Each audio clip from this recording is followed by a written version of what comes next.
அன்பான தேவ பிள்ளைகள் எல்லோருக்கும் இயேசு கிறிஸ்துவின் நாமத்தில் இந்த வாழ்த்துக்களை தெரிவித்துக் கொள்கிறேன். பிதாவாகிய தேவனாலும் நம்முடைய கர்த்தராகிய இயேசு கிறிஸ்துவினாலும் உங்கள் எல்லோருடைய வாழ்விலும் கிருபையும் சமாதானமும் உண்டாவதாக என்று சொல்லி உங்களை வாழ்த்துவதிலே நான் மிகுந்த மகிழ்ச்சி அடைகிறேன். தேவ பிள்ளைகளே, நாம் கடந்த வாரத்திலிருந்து ஒரு புதிய தலைப்பின் கீழ் தேவனுடைய வார்த்தையை தியானிக்க ஆரம்பித்தோம். நமக்காக இயேசு யுத்தம் செய்வார் என்ற தலைப்பின் கீழ் தேவனுடைய வார்த்தையை தியானித்து கொண்டு வருகிறோம். இந்த நாளிலும் அதனுடைய பாகம் 2 நாம் தொடரப்போகிறோம். வாசிக்கிறேன் உங்களுக்காக. சங்கீதம் 24:8 வசனம். யார் இந்த மகிமையின் ராஜா?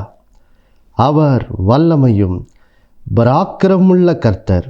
அவர் யுத்தத்தில் பராக்கிரமுள்ள கர்த்தராமே.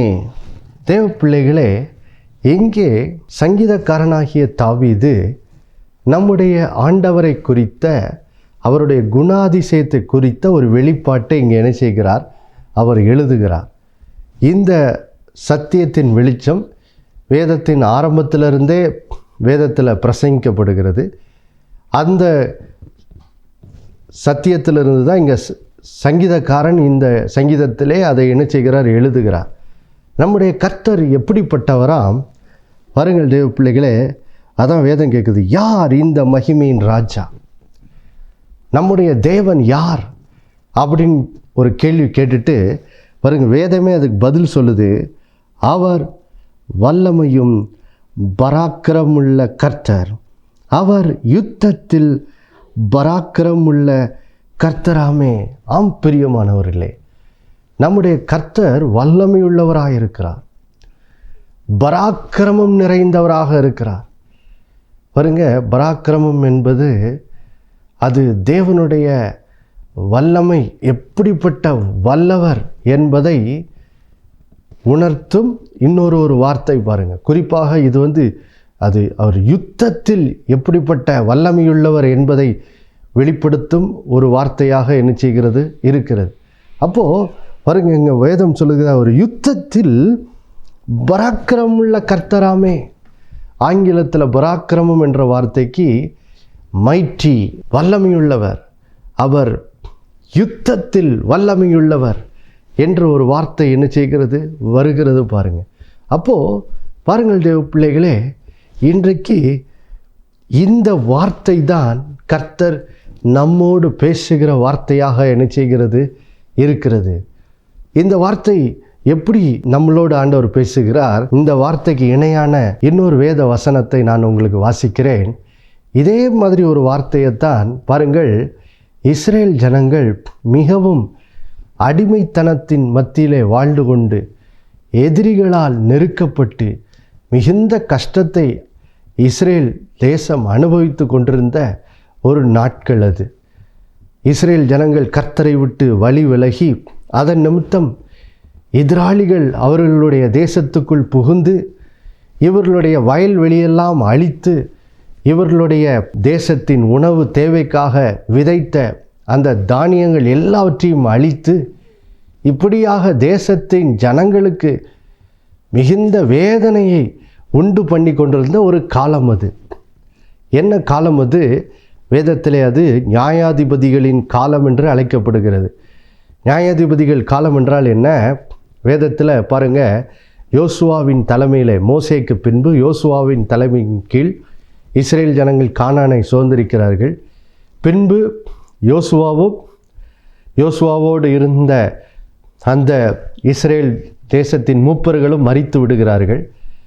அதற்கு பின்பு கிட்டத்தட்ட ஒரு 300 350 ஆண்டுகள் பாருங்கள், சாமுவேல் தீர்க்கதரிசி மற்றும் சவுல் இஸ்ரேல் தேசத்தின் முதல் ராஜாவாக அவர் அபிஷேகம் பண்ணப்பட்டு இப்படியாக இஸ்ரேல் தேசத்திலே ராஜாக்களின் நாட்கள் ஆரம்பிப்பதற்கு முன்பாகவும் யோசுவாவின் நாட்களுக்கு பின்பாகவும் இந்த 2 காலகட்டத்துக்கு இடையே கிட்டத்தட்ட ஒரு 350 ஆண்டுகள் இஸ்ரேல் தேசம் நியாயாதிபதிகள் என்று சொல்லப்படுகிற ஒரு காலமாக என்ன செய்தது இருந்தது. அந்த நாட்களிலே இஸ்ரேல் ஜனங்கள் இந்த 350 ஆண்டு காலங்களும் பாருங்கள், இஸ்ரேல் ஜனங்களுடைய வாழ்க்கை எப்படி இருந்தது என்றால், தேசத்தில் கர்த்தர் சில நல்ல தலைவர்களை எழுப்புவார். அதனால் சில காலங்கள் நன்றாக அவங்க கர்த்தருக்கு பிரியமாக வாழ்வாங்க.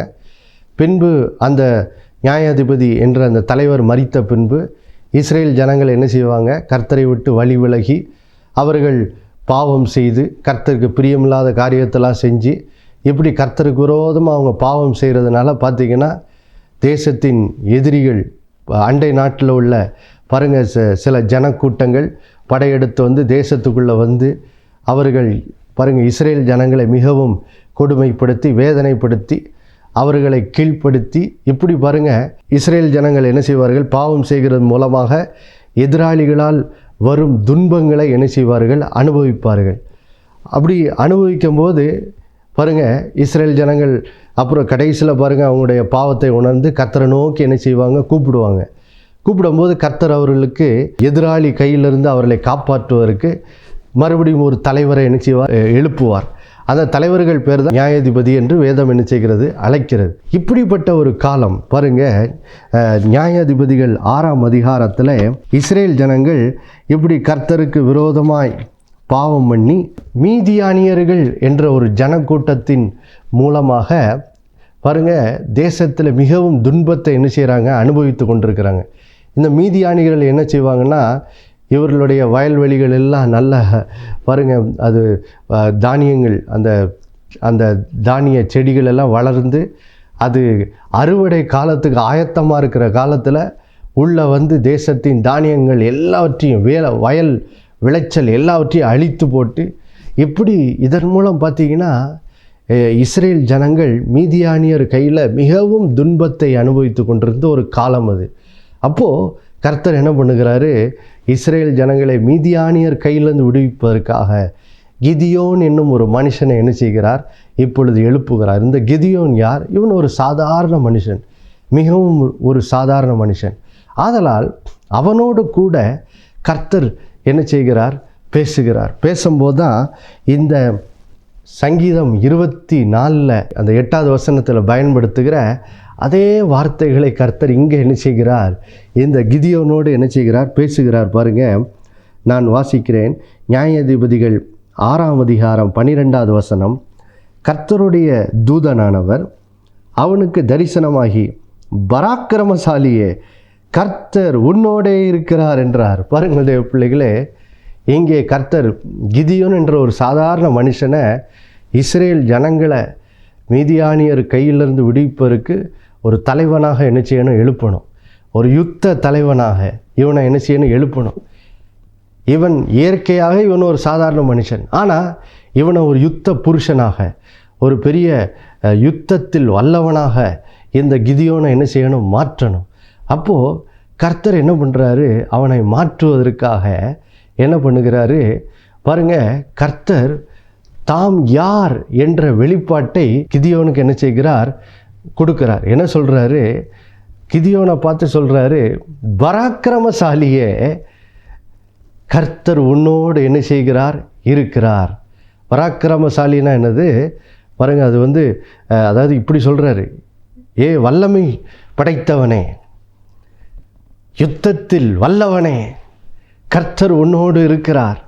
அதுதான் அதுக்கு அர்த்தம் பாருங்கள். அதாவது கர்த்தர் என்ன பண்ணுறாரு பாருங்கள், கர்த்தர் எப்படிப்பட்டவர், அவர் யுத்தத்தில் பராக்கிரமசாலி, அவர் வல்லமையும் பராக்கிரமும் நிறைந்தவராக என்ன செய்கிறார், இருக்கிறார் அல்லவா. அப்போது கர்த்தர் என்ன சொல்கிறாரு, கிதியோனே, நீ இயற்கையாக ஒரு சாதாரண மனுஷனாக தான் இவ்வளோ நாள் இருந்த, ஆனால் இப்போ நான் உன்கிட்ட என்ன செய்கிறேன், பேசுகிறேன். என்ன பேசுகிறேன், நான் உன்னோடு என்ன செய்வேன், இருப்பேன். நான் எப்படிப்பட்டவர், யுத்தத்தில் வல்லவர், நான் யுத்தத்தில் பராக்கிரம் உள்ள கர்த்தராக என்ன செய்கிறேன், இருக்கிறேன். அதனால் இப்போ நான் கூட இருக்கிறதுனால இப்போ கர்த்தர் பாருங்க கிதியோனை பார்த்து சொல்கிறாரு, கிதியோனே, இவ்வளோ நாள் நீ சாதாரண மனுஷனாக இருக்கிற, ஆனால் யுத்தத்தில் வல்லமையுள்ள தேவனாகிய நான் இப்போ உன் கூட இருக்கிறதுனால இப்போ நீயும் ஒரு பராக்கிரமசாலியாக என்ன செய்து விட்டாய், மாறிவிட்டாய். நீயும் இனி யுத்தத்தில் வல்லவனாக என்ன செய்து விட்டாய், மாறிவிட்டாய் என்று சொல்லி கர்த்தர் இப்படியாக கிதியோனுடைய வாழ்க்கை எப்படி கர்த்தர் அவனோடு இருக்கிறதுனால இனி அவனோட வாழ்க்கை எப்படி மாறப்போகுதுங்கிற ஒரு வெளிப்பாட்டை கர்த்தர் இந்த கிதியோன் என்ற ஒரு சாதாரண மனுஷனுக்கு என்ன செய்கிறார், கொடுக்கிறார். பாருங்கள் தேவ பிள்ளைகளே, இன்றைக்கு இந்த வார்த்தையை கர்த்தர் நம்மோடும் கூட என்ன செய்கிறார், பேசுகிறார். பாருங்கள் தேவ பிள்ளைகளே, எதற்காக இந்த வார்த்தைகளை பேசுகிறார், எதற்காக ஆண்டவர் தாம் யுத்தத்தில் வல்லவர், ஏன் அவர் வல்லமையும் பராக்கிரமுள்ள கர்த்தர் என்ற அந்த சத்தியத்தை ஏன் இன்றைக்கு நம்மோடு கூட பேசி கொண்டிருக்கிறார். கிதியோனின் நாட்களிலே இஸ்ரேல் ஜனங்கள், அது ராஜாக்களின் காலம். அதனால் பார்த்திங்கன்னா ஒரு தேசம் அண்டை தேசத்தோட யுத்தம் பண்ணி இப்படி அவங்கள கொள்ளையிடுறது, அவர்களை அடிமைப்படுத்துவது, இப்படிப்பட்ட ராஜாக்களின் காலங்கள் அது. அன்றைக்கு இஸ்ரேல் ஜனங்கள் அதனால் அப்படிப்பட்ட காலத்தில் வாழ்ந்ததுனால அப்படிப்பட்ட தன்மையுடைய பிரச்சனைகளை என்ன செய்தார்கள், சந்தித்தார்கள். இன்றைக்கு நாம் வாழும் காலத்தில் பாருங்கள், இன்றைக்கு நம்முடைய நாட்களுக்கு ஏற்ற பிரச்சனைகளை, போராட்டங்களை இன்றைக்கி நம்ம என்ன செய்கிறோம், சந்திக்கிறோம். ஒவ்வொரு நாளும் பாருங்கள், வாழ்க்கையில் வேலை ஸ்தலத்தில் பிரச்சனைகள், குடும்பத்தில் பிரச்சனைகள், பிள்ளைகள் வாழ்க்கையில் பிரச்சனைகள், நம்மை சுற்றியுள்ள சமுதாயத்தில் பிரச்சனைகள், இப்படி பல பிரச்சனைகளை என்ன செய்கிறோம், நாம் சந்திக்கிறோம். நாமும் கூட கிதியோனை போல இயற்கையாக நம்முடைய சுபாவத்தை எடுத்துக்கிட்டால் நாம் ஒரு எளிமையானவர்கள் தான். நாம் ஒன்றும் பெரிய வல்லவர்கள்லாம் இல்லை, ரொம்ப சாதாரண ஜனங்கள் தான். ஆனால் பாருங்கள் தேவ பிள்ளைகளே, நம்மை பார்த்து இன்றைக்கி கர்த்தர் என்ன செய்கிறாரு, இந்த வார்த்தையை பேசுகிறார். என்ன பேசுகிறார், என் மகளே, என் மகளே, நான் உன்னோடு கூட என்ன செய்கிறேன், இருக்கிறேன். நான் உன்னோடு கூட இருக்கிறதுனால இப்போது கர்த்தர் எப்படிப்பட்டவர், அவர் யுத்தத்தில் வல்லவர், அவர் யுத்தத்தில் பராக்கிரமசாலி, அவர் வல்லமையும் பராக்கிரமுள்ள கர்த்தராக இருக்கிறதுனால இப்போ இப்படிப்பட்ட கர்த்தர் இப்போ நம்மோடு கூட இருக்கிறதுனால இப்போ ஆண்டவர் சொல்கிறாரு, நீங்களும் பராக்கிரமசாலிகளாக இனி என்ன செய்வீர்கள், இருப்பீர்கள்.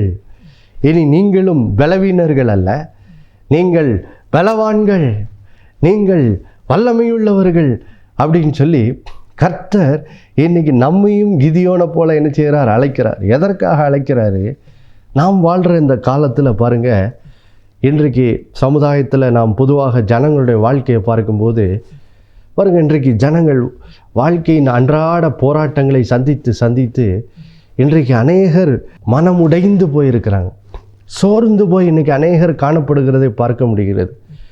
எத்தனை நாள் தான் போராடி வாழ்க்கையே வெறுத்து போயிடுதுப்பா.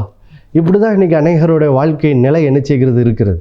அதனால் தான் பாருங்கள், பலவீனர்களாய், சோர்ந்து போனவர்களாய், கிதியோனை போல நான் யார், நான் ஒன்றும் இல்லாத ஆள் அப்படின்னு நினைத்து கொண்டிருக்கிற பாருங்கள், நம்மை பார்த்து தான் இன்றைக்கி ஆண்டவர் சொல்கிறாரு,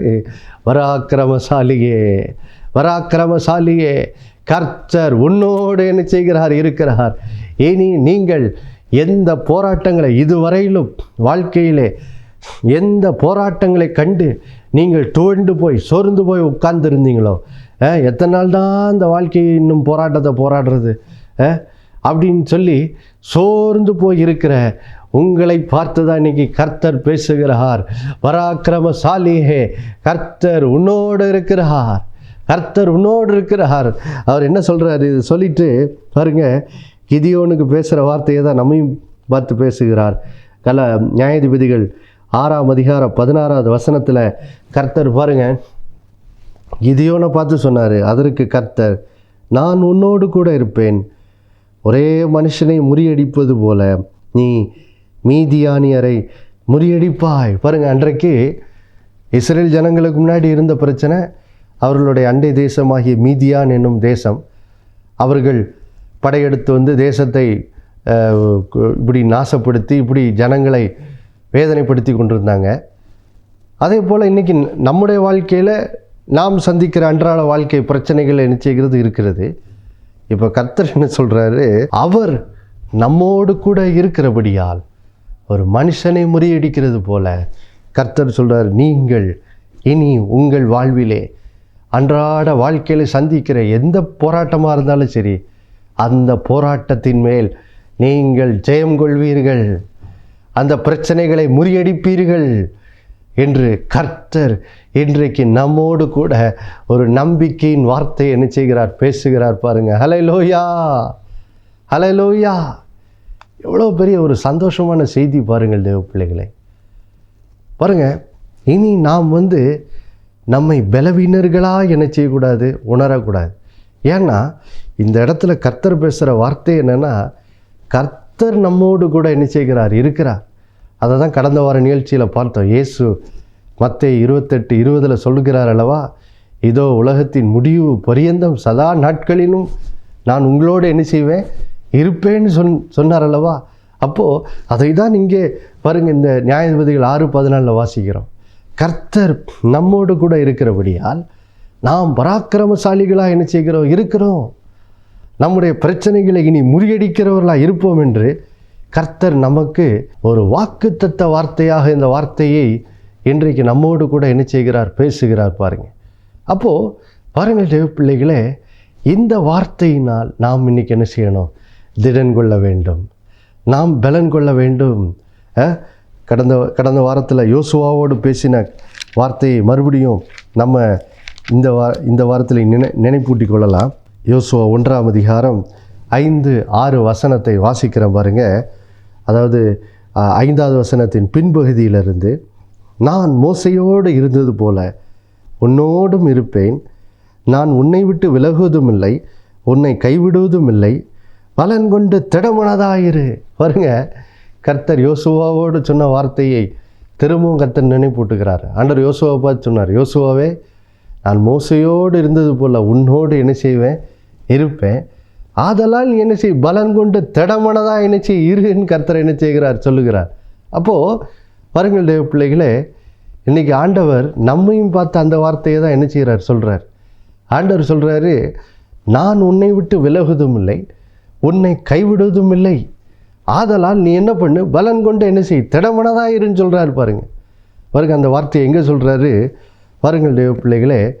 புதிய ஏற்பாட்டில் எபிரேயர் நிருபத்தை எழுதின ஆசிரியர் இந்த யோசுவாவுக்கு சொல்லப்பட்ட இந்த வாக்கு தத்தத்தின் அடிப்படையில் அவர் சபைக்கு எழுதும்போது இதே வார்த்தை எடுத்து அங்கே புதிய ஏற்பாட்டில் எபிரேயர் ஆசிரியர் சபைக்கு எழுதும்போது அந்த வார்த்தையை என்ன செய்கிறார், எழுதுகிறார் பாருங்கள்.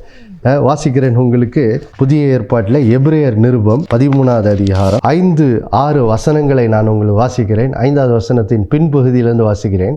இந்த வசனத்தை எபிரேயர் ஆசிரியர் எங்கேருந்து எடுக்கிறாருன்னா, யோசுவாவில் இருந்தால் என்ன செய்கிறார், எடுக்கிறார். அதனால தான் அவர் சொல்கிறார் பாருங்க, எபிரேயர் 13:5 பின்பகுதியிலே, நான் உன்னை விட்டு விலகுவதும் இல்லை, உன்னை கைவிடுவதும் இல்லை என்று அவர் சொல்லியிருக்கிறாரே அப்படின்னு எங்கேருந்து எடுக்கிறார், பழைய ஏற்பாட்டில் அந்த யோசுவாவின் வார்த்தையிலிருந்து அங்கே எபிரேயர் ஆசிரியர் எடுக்கிறார். அவர் ஏற்கனவே என்ன செய்யிருக்கிறார், சொல்லி இருக்கிறார் அல்லவா, அதை நான் உங்களுக்கு என்ன செய்கிறேன், நினைப்பூட்டுறேன் அப்படின்னு சொல்லி தான் இங்கே அடிச்சுறார், எழுதுறார். அப்போது பாருங்கள், இன்றைக்கி கர்த்தர் நம்மோடு கூட யோசுவாவுக்கு சொன்ன வார்த்தையை தான் சொல்கிறார். இது ஏன்னா திருச்சபைக்கு எழுதப்பட்ட வார்த்தை பாருங்கள். அப்போது பாருங்கள், நீங்கள் தேவ ஜனங்களாக என்ன செய்கிறீர்கள், இருக்கிறீர்கள். இன்னைக்கு கர்த்தர் உங்களை பார்த்து சொல்லுகிறார், நான் உன்னை விட்டு விலகுவதும் இல்லை, உன்னை கைவிடுவதும் இல்லை என்று அவர் என்ன செய்திருக்கிறார், சொல்லியிருக்கிறார் அல்லவா. அப்போ அவர் சொல்லியிருக்கிறதுனால இப்போ நமக்கு அதனால் பலன் என்ன, அடுத்த 6 வசனத்தில் சொல்ல, அதனாலே நாம் தைரியம் கொண்டு. பாருங்க, அங்கே வசனத்தில் தானே யோசுவாவுக்கு சொன்ன, நீ பலன் கொண்டு, நான் உன் கூட இருக்கிறதுனால நீ பலன் கொண்டு என்ன செய், திடமனதாக இருன்னு சொன்னார். பாருங்கள், சபைக்கு எழுதும்போது அதான் சொல்கிறார், நான் அவன் கூட இருக்கிறதுனால இப்போ அதனாலே நீ என்ன செய், தைரியங்கொள், அதனாலே நீ என்ன செய், தைரியம் கொண்டு சொல்கிறார் பாருங்க. கர்த்தர் எனக்கு சகாயர், அதாவது உதவி செய்கிறவர், நான் பயப்படேன், மனுஷன் எனக்கு என்ன செய்வான் என்று சொல்லலாமே. அப்போது பாருங்கள், கர்த்தர் சொல்லி இருக்கிறதுனால நீங்கள் ஒரு காரியத்தை என்ன செய்யலாமா, தைரியமாக சொல்லலாமா.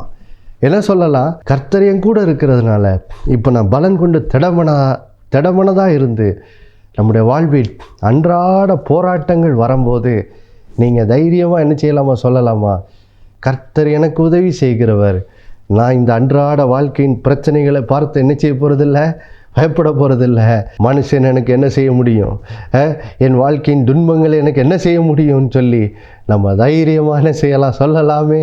ஹல்லேலூயா. பாருங்கள் தேவ பிள்ளைகளே, இந்த வார்த்தைகளெல்லாம் ஏன் நம்ம இன்றைக்கி கேட்க வேண்டியிருக்குது. இன்றைக்கு நீங்கள் சமீப காலங்களாக நம்முடைய சமுதாயத்தின் கலாச்சாரம் எப்படி ஆயிற்று அப்படின்னு பார்த்திங்கன்னா, எல்லாருமே ரொம்ப பலவீனமான இருதயம் உடையவர்களாக இன்றைக்கி சமுதாயத்தில் அநேகர் காணப்படுகிறார்கள்.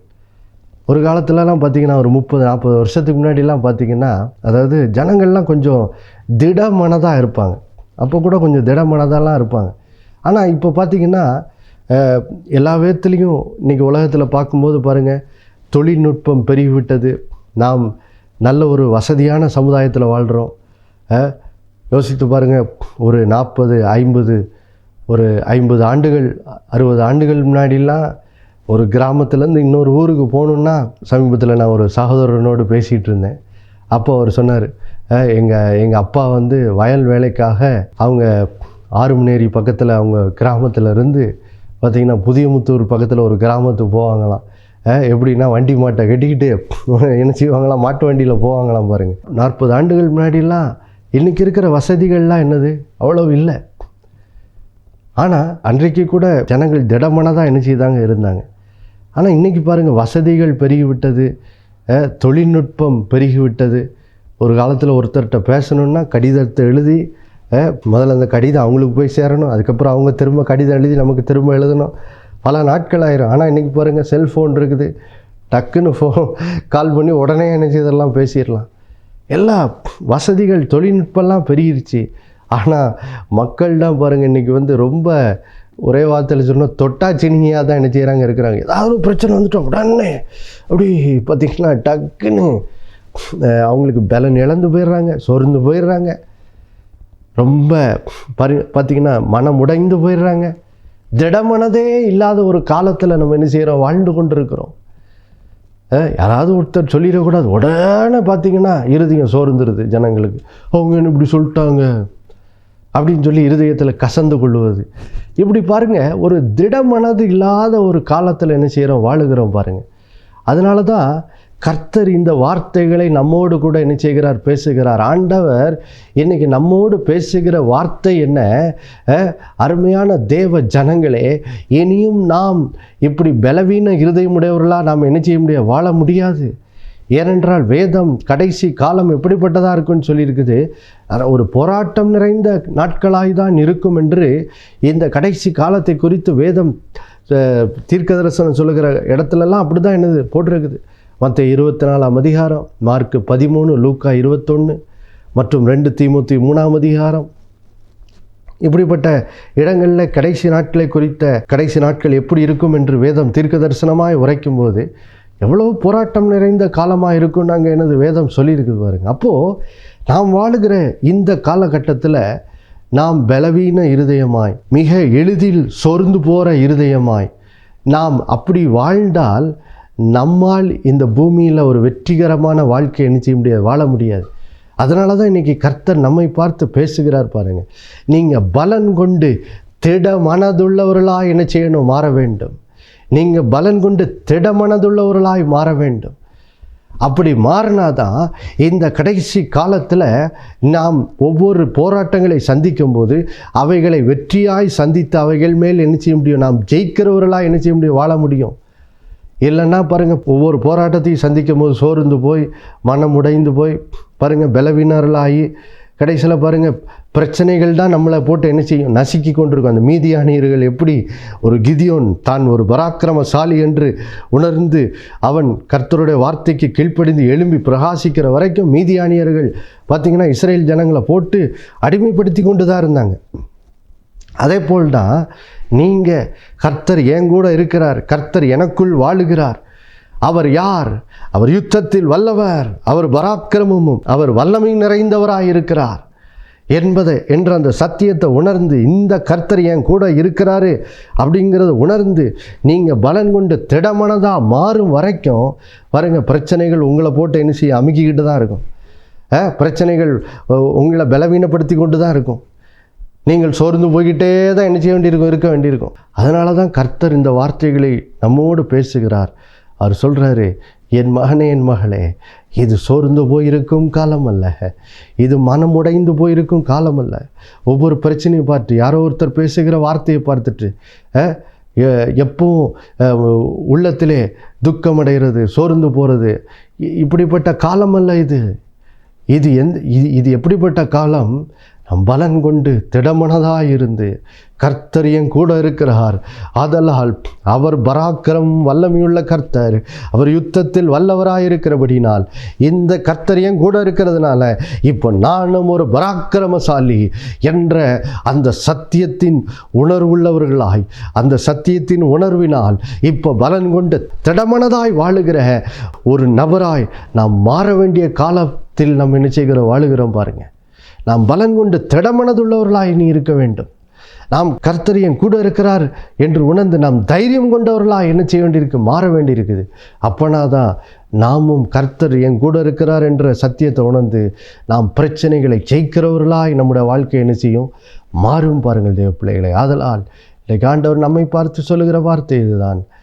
கர்த்தர் நம்மை பார்த்து சொல்ல, நான் உன்னை விட்டு விலகுவதும் இல்லை, உன்னை கைவிடுவதும் இல்லை என்று அவர் சொல்லியிருக்கிறார். அதனால் நாம் அந்த சத்தியத்தினாலே தைரியம் கொண்டு தைரியமாக சொல்லுவோம், கர்த்தர் எனக்கு சகாயர், நான் பயப்படேன், மனுஷன் எனக்கு என்ன செய்வார் என்று சொல்லலாமேன்னு சொல்லி இந்த தைரியம் கொண்டவர்களாய் அதனால் இந்த வார்த்தைகள் மூலம் கர்த்தர் நம்மை மாற்றட்டும். கண்களை மூடி ஜெபிப்போம்.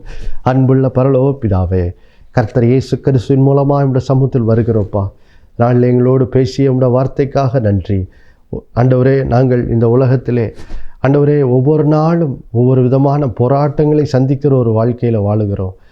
ஆமாம் ஆண்டவரே, நீர் சொல்லி இருக்கிறீர் இந்த உலகத்தில் உங்களுக்கு உபத்திரம் உண்டு அப்படி சொல்லிட்டு நீங்கள் தொடர்ந்து சொன்னீங்க, ஆனாலும் திடன் கொள்ளுங்கள், ஆனாலும் திடன் கொள்ளுங்கள், நான் உலகத்தை ஜெயித்தேன் என்று எங்களுக்கு ஒரு பெரிய வாக்கு தத்தத்தை தந்திருக்கிறீங்கப்பா. ஆண்டவரே, இந்த நாளிலே இந்த வாக்கு தத்தங்களின் நிமித்தம் உம்முடைய பிள்ளைகள் இந்த வார்த்தைகளாலே பலன் கொண்டு திடமனதுள்ளவர்களாய் மாறட்டும் அப்பா. எல்லா பலவீனத்தின் ஆவியிலிருந்து, எல்லா விதமான சோர்ந்து மனமுடைந்து போகிற வாழ்க்கையிலிருந்து இந்த நாளில் நம்முடைய பிள்ளைகளுக்கு ஒரு விடுதலை உண்டாகட்டும். மனுஷர் வார்த்தைகளால் வாழ்க்கையில் சந்திக்கும் சில சூழ்நிலைகளால் சோர்ந்து போகிற வாழ்க்கை முறையிலிருந்து நம்முடைய பிள்ளைகளுக்கு இயேசுவின் நாமத்தில் விடுதலை உண்டாகட்டும். எல்லா பலவீனமான இருதயத்திலிருந்து விடுதலை உண்டாகட்டும். மனுஷர் வார்த்தைகளால் துவண்டு போய் கசந்து கொள்ளுகிற உள்ளத்திலிருந்து இயேசுவின் நாமத்தில் நம்முடைய பிள்ளைகளுக்கு விடுதலை உண்டாகட்டும். இந்த நாளில் நம்முடைய பிள்ளைகள் பலன் கொண்டு திடமனதாக இருக்கிறவர்களாக நம்முடைய பிள்ளைகள் மாறட்டும். இயேசுவின் நாமத்தில் இதோ வல்லமை பராக்கிரமுள்ள கர்த்தர் என் கூட இருக்கிறபடியினால் இப்பொழுது நானும் பராக்கிரமசாலி என்று உணர்கிற அந்த ஒரு உணர்வு உம்முடைய பிள்ளைகளுக்கு இயேசுவின் நாமத்தில் உண்டாகட்டும். இந்த வார்த்தைகளால் நம்முடைய பிள்ளைகள் தைரியம் கொள்ளட்டும். ஆண்டவர், இந்த நாளில் தைரியம் கொண்டவர்களாக நம்முடைய பிள்ளைகள் மாறட்டும் அப்பா. கர்த்தர் என்னோடு இருக்கிறார், அதெல்லாம் நான் பயப்படேன் என்ற இப்படிப்பட்ட ஒரு இருதயம் நம்முடைய பிள்ளைகளுக்குள்ளே உண்டாகும்படியாக ஜெபிக்கிறோம் ஆண்டவரே. அதன் மூலம் இந்த நாளில் நம்முடைய பிள்ளைகள் சந்திக்கும் அந்த கடன் பிரச்சனையை எளிதில் மேற்கொள்ளட்டும். அந்த குடும்ப பிரச்சனையை இயேசுவின் நாமத்தில் எளிதில் மேற்கொள்ளட்டும். அந்த வேலையில் இருக்கும் பிரச்சனையை எளிதில் மேற்கொள்ளட்டும். இயேசுவின் நாமத்தில் ரொம்ப நாளாகியும் வேலை கிடைக்கல என்று சொல்லுகிற அந்த பிரச்சனையை இயேசுவின் நாமத்தில் மேற்கொள்ளட்டும். ஹல்லேலூயா, ஹல்லேலூயா. அந்த உறவுகளிலே ஏற்பட்டிருக்கிற அந்த பிரச்சனைகளிலே இயேசுவின் நாமத்தில் நம்முடைய பிள்ளைகள் மேற்கொண்டு ஹல்லேலூயா, ஹல்லேலூயா. ஆண்டவரே ஸ்தோத்திரம். குடும்ப உறவுகளிலே, வேலை செய்யும் ஸ்தலங்களில் இருக்கிற உறவுகளிலே உடைய பிள்ளைகள் சமாதானமாய் நிலைத்திருக்கும்படி ஆசீர்வதிக்கிறோம் ஆண்டவர், ஆசீர்வதிக்கிறோம். வியாதியினால் பலவீனப்பட்டவர்கள் இன்றிலிருந்து உடைய பிள்ளைகள் நான் பராக்கிரமசாலி, கர்த்தர் என்னோடு இருக்கிறான் உணர்ந்து உம்முடைய வசனத்தை விசுவாசித்து அந்த வியாதிகளை மேற்கொள்ளட்டும். இயேசுவின் தழும்பலால் உடைய பிள்ளைகள் சுகம் பெற்றுக்கொள்ளட்டும் ஆண்டவரே. அப்படியே செய்ததுக்காய் நன்றி. இயேசுவின் மூலம் வேண்டிக் கொள்கிறோம் நல்ல பிதாவே, ஆமேன். மறுபடியும் அடுத்த வாரம் சந்திக்க நினைப்பட்டுகிறேன். இயேசுவே ஆண்டவர். ஒவ்வொரு நாளும் அவர் மேல் விசுவாசம் வைத்து வாழுங்கள். ஆமேன்.